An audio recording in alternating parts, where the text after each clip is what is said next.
on this episode of the podcast for Chapter 4, the CSS, or the best frickin' thing since sliced bread. Actually, we can do better than that. It's the best thing since penicillin.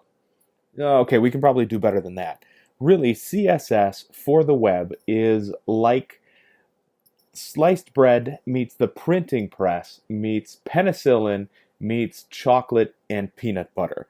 The whole reason we have the web that we have today is because of CSS. So for this, what we want to do is kind of take a look first around what happens in Chapter 4 so that we can kind of get an appreciation for what a cascading style sheet is and exactly what it does for us. First and foremost, if we go to it's 110 in the textbook. The benefit to having a cascading style sheet is we can have a theme, an overall look and feel to not a web page, but to our entire website. And we can keep all of those modifications, we can keep all of those justifications, so left or right or center or red or bold or underlined, everything. We can keep all of that in one document. And that one document can have an effect on numerous pages. That's the cascade we're talking about here in cascading style sheet. So on 110, you can see on figure 4.1, we have the idea of the cascading style sheet. So what's happening here is we have one document, the CSS, and index and products and about and contact.html.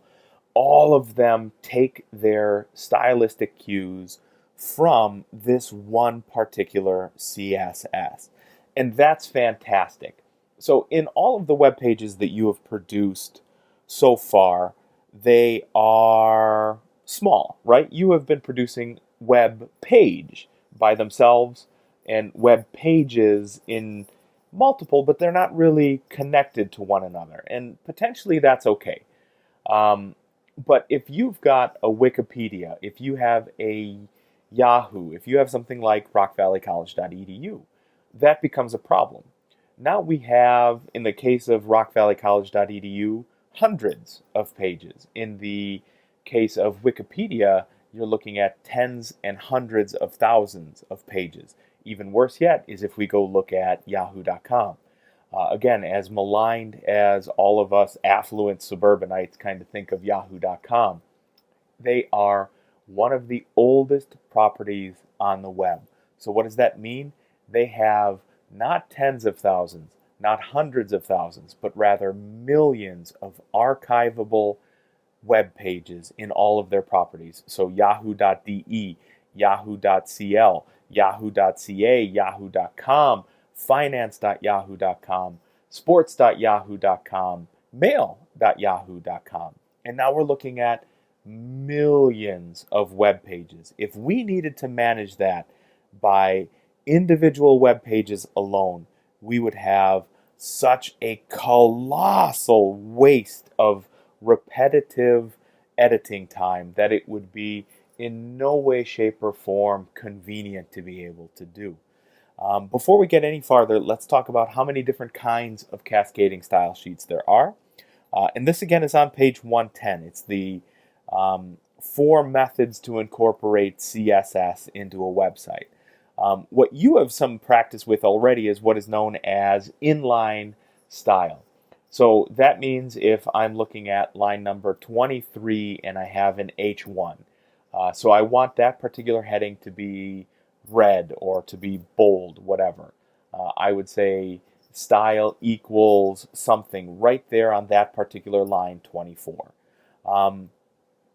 The problem with that is you have to know as a developer exactly where that style is. So if you're working on, a one-of web page, that might not be horribly bad. But if you're working on a web site, that already gets to be a little bit of a hassle. Better than inline styles, but still not great, is embedded style. The embedded style you will have seen here in Chapter 4 as you progress at the very top of your website. So I actually mean the actual encoding for the page after we have the tag for HTML, after we have the tag for title, for example, would go a style section. And inside of that style section, we may have several different styles that we want to affix. That's better because over the course of a well-populated web page, so there's a lot of content in there, we might have a lot of stuff in there. You know what? And that's perfectly okay. We've got a lot of stuff in there. So now we've got a lot of stuff, and we can give it a lot of style in the embedded section. The problem is, if I have 5 or 10 web pages individually in my website, that's going to mean a lot of going back and making changes on page 1, page 2, page 3, page 4, page 5. That's a hassle. Could you do that in Yahoo? No, there are millions of web pages to have to manage there. That means you have millions of individual pages to go and actually have a contact with. And you are wasting developer hours doing that. Better yet is the external style, the third kind of CSS there. That is what you can see here in Figure 4.1. We have a separate CSS document, a .css. And as long as that is either in the folder alongside of all of your other HTML documents, .html documents, or if it's accessible to the folder where those .html documents are located, many, dozens or hundreds or thousands of millions of web pages can point to that one document, and all of them derive their CSS from it. That is really the preferred method that we are going to use here in the course. And the very last is imported style. An imported style is something we are already going to see next week.